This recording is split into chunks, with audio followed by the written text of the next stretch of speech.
ये आकाशवाणी है। कार्यक्रम सुर्खियों में प्रस्तुत है कोरोना वायरस संक्रमण पर स्वास्थ्य विशेषज्ञ डॉक्टर संजय पांडे से आकाशवाणी संवाददाता सिद्धार्थ सिंह की बातचीत। डॉक्टर संजय, इस समय समूचे देश में विश्व के सबसे बड़े कोविड-19 वैक्सीनेशन प्रोग्राम को 16 जनवरी से शुरू करने के लिए तैयारियां युद्ध स्तर पर चल रही हैं। सरकार इसकी तैयारी को लेकर कोई भी कोर कसर नहीं छोड़ना चाहती और ड्राई रन और मॉक ड्रिल भी इसके बेहद सफल रहे हैं। आप क्या कहेंगे? जैसा आपने कहा, सरकार ने पूरी तैयारी कर ली है और 16 जनवरी से पूरे देश में चालू होने जा रहा है और इसके कई ड्राई रन्स भी हो चुके हैं और भारत सरकार के स्वास्थ्य मंत्रालय ने इससे संबंधित एक गाइडलाइंस भी जारी की है। और सबसे सुखद बात यह है कि कोरोना के केसेस लगातार कम हो रहे हैं, तो आप समझ सकते हैं कि कोरोना की संख्या में कमी आई है और 2% एक्टिव केसेज ही रह गए हैं। तो हमने कोरोना के लड़ाई में काफी हद तक सफलता पाई है और यह वैक्सीनेशन कोरोना पर अंतिम प्रहार साबित होगा। अगर यह वैक्सीनेशन जनता के सहयोग से सफल रहा, हो सकता है कि कोरोना की लड़ाई में हम अंतिम चरण में पहुंच चुके होंगे। डॉक्टर संजय, जैसा कि स्वास्थ्य सचिव ने बताया है कि इस वैक्सीनेशन प्रोग्राम की पहली जो प्राथमिकता है वो हेल्थ केयर वर्कर्स की है, जिनकी संख्या लगभग 1 करोड़ है। इसके बाद 2 करोड़ फ्रंटलाइन वर्कर्स और 27 करोड़ प्रायोरिटाइज एज ग्रुप्स को ये प्राथमिकता दी जाएगी। आप इन प्रायोरिटी ग्रुप्स पर क्या कहेंगे? बिल्कुल सही है, क्योंकि जो हेल्थ केयर वर्कर्स हैं उनको ज्यादा रिस्क है, क्योंकि आपको पता है कि भारत में पब्लिक सेक्टर की हेल्थ सर्विसेज हों या प्राइवेट हेल्थ सर्विसेज हों, जहां मरीजों की भीड़-भाड़ ज्यादा होती है, वहां कोरोना का संक्रमण हेल्थ वर्कर्स में फैलने के ज्यादा चांसेज होते हैं, क्योंकि हेल्थ वर्कर्स का सामना हर तरह के मरीजों से होता है, चाहे वो बुजुर्ग हों चाहे बच्चे हों। तो ऐसी परिस्थिति में सरकार की जिम्मेदारी थी कि वह सबसे पहले उन हेल्थ वर्कर्स को वैक्सीन मुहैया कराए। इसका दूसरा फायदा यह भी होगा कि अलग अलग अस्पतालों में जो नॉन कोविड केयर बंद हो चुका था, अब वो धीरे धीरे चालू हो रहा है और हमें लगता है कि जब एक बार सारे हेल्थ केयर वर्कर्स को वैक्सीनेशन मुहैया करा दी जाएगी, तो बाकी भी जो नॉन कोविड सेंटर्स हैं या नॉन कोविड केयर हैं, वो भी पूरी तरह से चालू हो जाएंगे। तो इसका अंतिम फायदा जनता को मिलेगा कि जो भी सुविधाएं बंद हो चुकी थी, जैसे कार्डियक केयर है या न्यूरो केयर है या पीडियाट्रिक केयर है, तो हम यह उम्मीद करते हैं कि वैक्सीनेशन के बाद हेल्थ व्यवस्था जो है वो पूरी तरह से पटरी पर वापस आ जाएगी।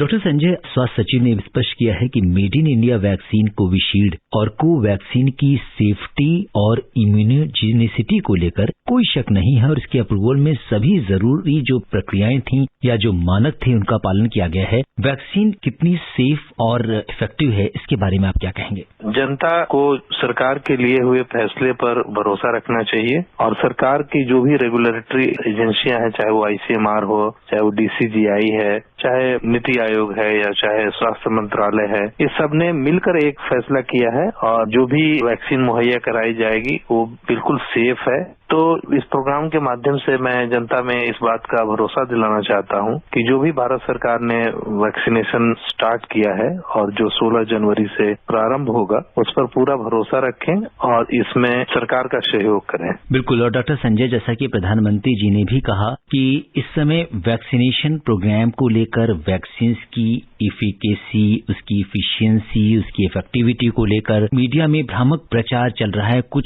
लोग ऐसे हैं, कुछ वर्ग ऐसा है जो इसके बारे में दुष्प्रचार कर रहा है और उन्होंने भी इसको लेकर प्रधानमंत्री जी ने भी चिंता जताई है और सभी मीडिया ऑर्गेनाइजेशन से अनुरोध किया है कि जो वर्ल्ड का ये सबसे बड़ा वैक्सीनेशन प्रोग्राम जो शुरू होने जा रहा है, उसके बारे में जो सही जानकारी है वो लोगों तक पहुंचाने का अनुरोध किया है। आप क्या कहेंगे? मैं प्रधानमंत्री जी द्वारा कहे गए बात को ही दोहराना चाहूंगा कि जो हमारे वैज्ञानिकों ने मेहनत की है या जो पूरे विश्व के वैज्ञानिकों ने मेहनत की है और इतने कम समय में एक कारगर वैक्सीन मुहैया कराई है, तो हमें इस पे पूरा भरोसा रखते हुए और भारत सरकार के द्वारा जो वैक्सीनेशन का एक बहुत बड़ा कार्यक्रम चलाया जा रहा है, उसमें पूरा सहयोग दें और वैज्ञानिकों पे भरोसा करें और सरकार की जितनी नियामक एजेंसियां हैं, उन्होंने जो भी वैक्सीन आपको मुहैया कराई है वो बिल्कुल सेफ है। इस प्रोग्राम के माध्यम से मैं यही कहना चाहूंगा। डॉक्टर संजय, वैक्सीन की जो डोसेज हैं वो अपने अपने सेंटर्स पर पहुंच चुकी हैं और सरकार ने कहा है कि 14 जनवरी तक इसकी पूरी डोज पहुंच जाएगी। आपसे ये जानना चाहेंगे कि वैक्सीन लॉजिस्टिक्स और कोल्ड चेन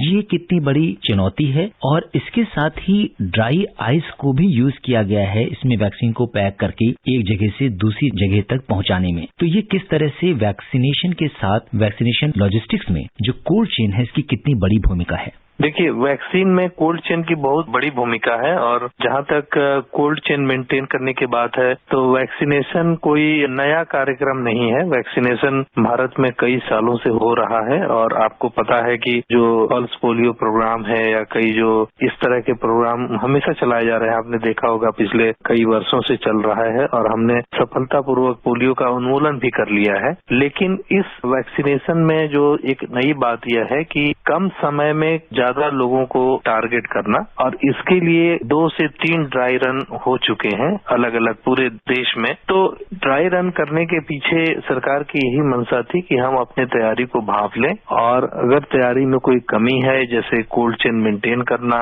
या छोटी मोटी जो लॉजिस्टिक चीजें हैं उनको मुहैया कराना, तो उसके लिए सरकार ने 2 से 3 ड्राई रन किए डिपेंडिंग अपॉन द रिक्वायरमेंट। और ऐसा लगता है कि अब हम पूरी तरह से तैयार हैं और 14 जनवरी तक सरकार का यह मानना है कि सारी डोजेज सब सेंटर्स पे पहुंच जाएंगी और 16 जनवरी से वैक्सीनेशन शुरू हो जाएगा। डॉक्टर संजय, जो ऐसे लोग हैं, वृद्ध हैं और साथ में नेत्रहीन भी हैं, तो ये किस प्रायोरिटी ग्रुप में आएंगे?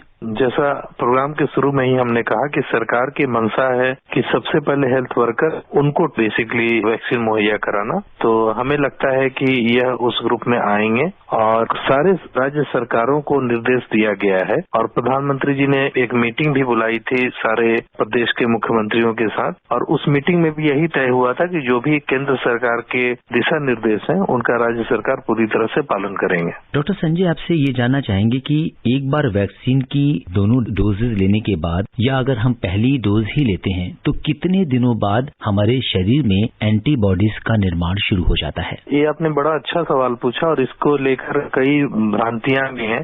तो मैं यह स्पष्ट करना चाहता हूं कि पहले डोज के बाद एंटीबॉडीज बनने में जो अर्लीस्ट एंटीबॉडी है ये कह सकते हैं कि 5 से 7 दिन में शुरू होता है और maybe at the end of 2nd week, तो ये कह सकते हैं कि 14 दिन के आसपास एंटीबॉडी काफी मात्रा में बन जाता है।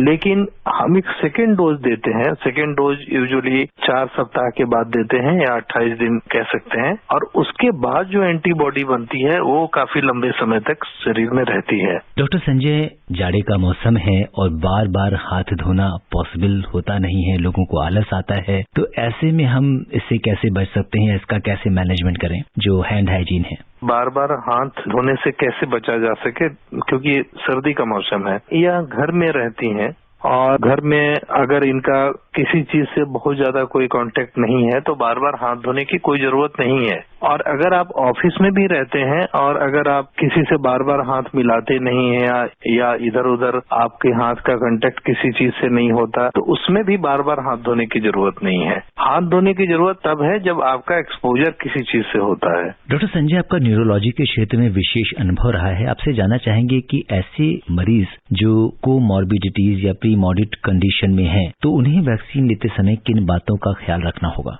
वैक्सीन लेते समय कोई खास ख्याल रखने की जरूरत नहीं है। हाँ, एक बहुत ही स्मॉल परसेंटेज होता है जिसमें एक एनाफाइलेक्सिस रिएक्शन हो सकता है। जैसे कि आपने अखबारों में भी पढ़ा होगा कि कई लोग ने वैक्सीन लगाया और उनको एलर्जिक रिएक्शन हो गए।